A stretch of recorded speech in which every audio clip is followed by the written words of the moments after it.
Assalamualaikum warahmatullahi wabarakatuh. Sahabat beriman yang insya Allah dirahmati oleh Allah Subhanahu wa Ta'ala, kisah ini berjudul Awal mula Allah menciptakan langit dan bumi. Sebelum adanya waktu, sebelum adanya langit yang membentang, sebelum bumi berputar di alam semesta yang luas ini, hanya ada Dia, Allah, Sang Pencipta segalanya. Inilah kisah tentang awal mula penciptaan sebagaimana dijelaskan dalam Al-Quran dan hadis-hadis yang sahih. Sebuah perjalanan panjang menuju pemahaman hakikat alam semesta yang kita huni. Selamat datang di kisah besar awal mula Allah menciptakan langit dan bumi. Pada awalnya tidak ada apapun kecuali Allah Subhanahu wa Ta'ala. Allah ada tanpa tempat dan tanpa waktu. Sebagaimana hadis Rasulullah sallallahu alaihi wasallam, dahulu Allah ada dan belum ada sesuatu pun selainnya.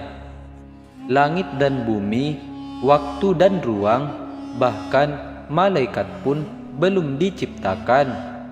Allah tidak membutuhkan makhluk, tetapi dengan kehendaknya Ia memulai penciptaan sebagai tanda kekuasaannya yang tiada terbatas.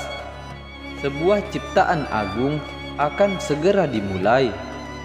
Allah menciptakan Al-Qalam, pena pertama di alam semesta. Dengan perintah tulislah, maka pena menuliskan seluruh takdir yang akan terjadi hingga hari kiamat.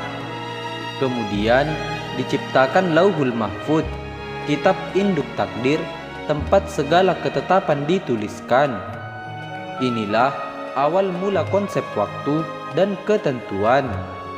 Segala sesuatu yang terjadi di alam semesta telah ditulis, bahkan sebelum langit dan bumi diciptakan. Inilah tanda kesempurnaan ilmu Allah.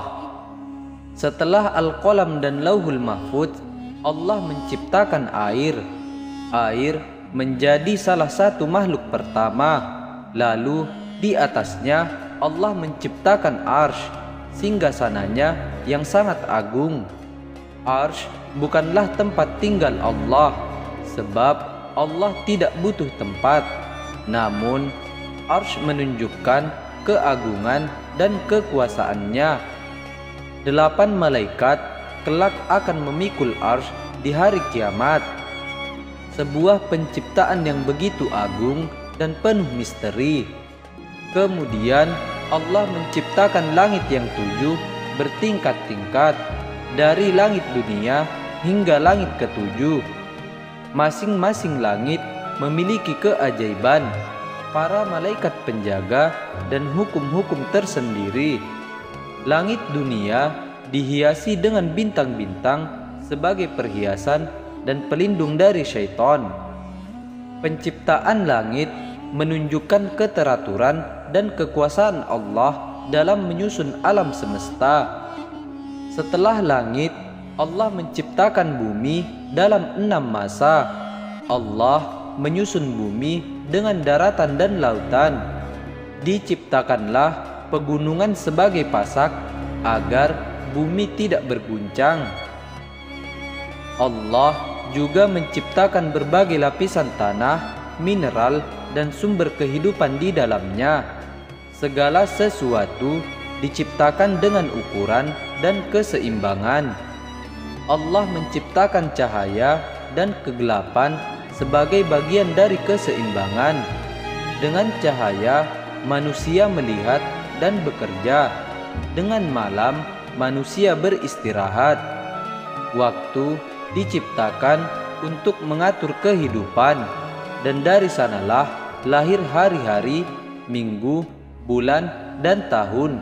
Semuanya mengalir sesuai ketetapannya. Al-Quran tidak bertentangan dengan ilmu pengetahuan. Bahkan ayat-ayat Al-Quran mengandung banyak isyarat ilmiah. Ini sesuai dengan teori kosmologi modern bahwa alam semesta berasal dari kabut kosmis. Namun, Al-Quran bukan buku sains, ia adalah petunjuk. Sains dan wahyu saling melengkapi dalam memahami ciptaan Allah. Allah menciptakan para malaikat dari cahaya. Tugas mereka berbeda-beda. Ada yang membawa wahyu, mencatat amal, mengatur angin, dan menjaga alam. Malaikat Jibril adalah pemimpin para malaikat. Mereka tunduk sepenuhnya kepada Allah tanpa sedikit pun ada pembangkangan. Langit dipenuhi oleh mereka, bertasbih dan menjalankan perintah. Merekalah yang menjaga keteraturan ciptaan Allah di seluruh jagat raya. Langit dan bumi bukanlah ciptaan yang sia-sia. Allah menciptakannya dengan tujuan sebagai tempat ujian bagi manusia.